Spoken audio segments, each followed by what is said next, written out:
Hello guys, welcome back to my channel. आप सभी को मकर संक्रांति की ढेर सारी शुभकामनाएं। मकर संक्रांति का ये त्यौहार हर घर में धूमधाम से मनाया जाता है। इसमें बहुत सारे पकवान बनाए जाते हैं, जिनमें से सबसे खास है खिचड़ी। खिचड़ी खाने का बनाने का अपना ही महत्व है और इसी वजह से कई सारी जगहों पर तो इस त्यौहार को खिचड़ी के नाम से भी जाना जाता है।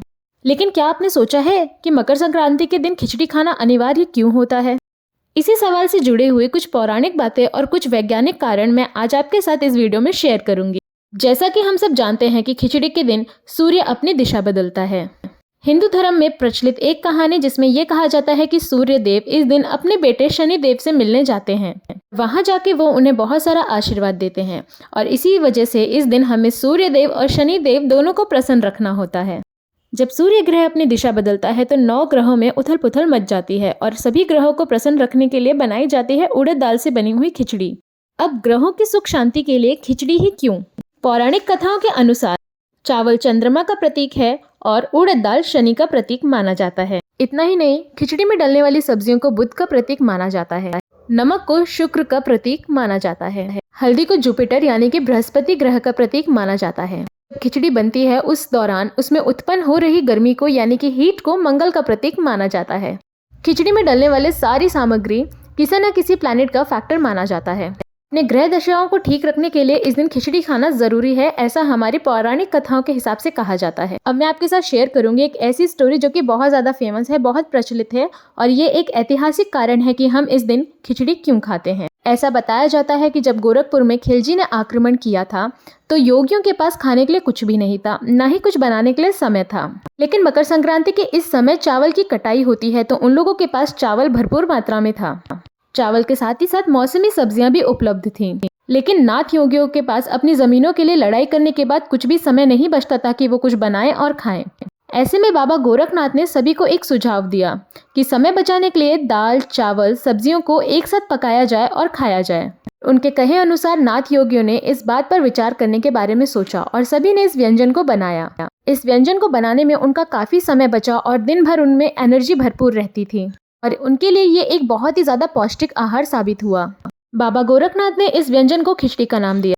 योगियों ने इससे ताकत पाकर खिलजी के आतंक को दूर करने में वह लोग सक्षम रहे और उसके बाद गोरखपुर में मकर संक्रांति के दिन विजय पर्व मनाया जाने लगा। इस दिन गोरखनाथ मंदिर में खिचड़ी बनती है और सभी में बंटती है। लोग तिल गुड़ चावल और उड़द का दान भी करते हैं। हिंदुओं के लिए इस त्योहार का बहुत महत्व है। तमिलनाडु में इसे पोंगल के रूप में भी मनाया जाता है। साथ ही साथ इस त्योहार के बहुत सारे अन्य नाम भी हैं। एक और परंपरा जो इस दिन की जाती है वो है तिल गुड़ का सेवन और तिल गुड़ उड़द दाल और चावल का दान। इसके पीछे भी एक बहुत ही इंटरेस्टिंग साइंटिफिक रीजन यानी कि वैज्ञानिक कारण छुपा हुआ है।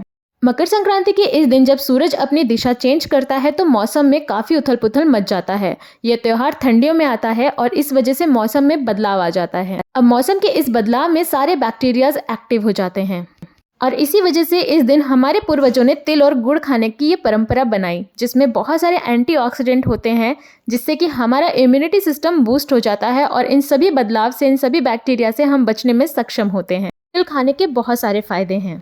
तिल में फाइबर की मात्रा अधिक होती है और इसी वजह से इससे पाचन संबंधी जितनी भी समस्याएं हैं जैसे कि कब्ज गैस आदि एकदम दूर रहते हैं। ठंडियों में अर्थराइटिस यानी कि गांठिया रोग की समस्या बहुत ज्यादा बढ़ जाती है और तिल में ऐसे फैक्टर्स मौजूद हैं जिससे कि आप गांठिया रोग से बच सकते हैं। अगर आप इस रोग से जूझ रहे हैं तो ये आपको फायदा करेगा। अगर आपको ये रोग नहीं है तो आपको कभी ये रोग नहीं होने वाला।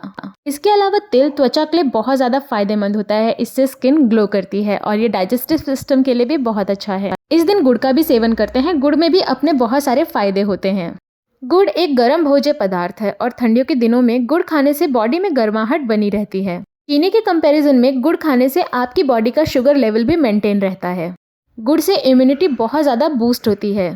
गुड़ में फास्फोरस होता है। गुड़ के सेवन से पाचन तंत्र एकदम दुरुस्त रहता है। साथ ही गुड़ में होता है बहुत ढेर सारा कैल्शियम जिससे हमारी हड्डियां एकदम स्ट्रांग रहती है और इसी वजह से मकर संक्रांति और पूरी ठंडी के सीजन में तिल गुड़ का सेवन हम करते हैं। तो ये थे मकर संक्रांति के दिन खिचड़ी और तिल गुड़ खाने के कुछ ऐतिहासिक, कुछ पौराणिक और कुछ वैज्ञानिक कारण।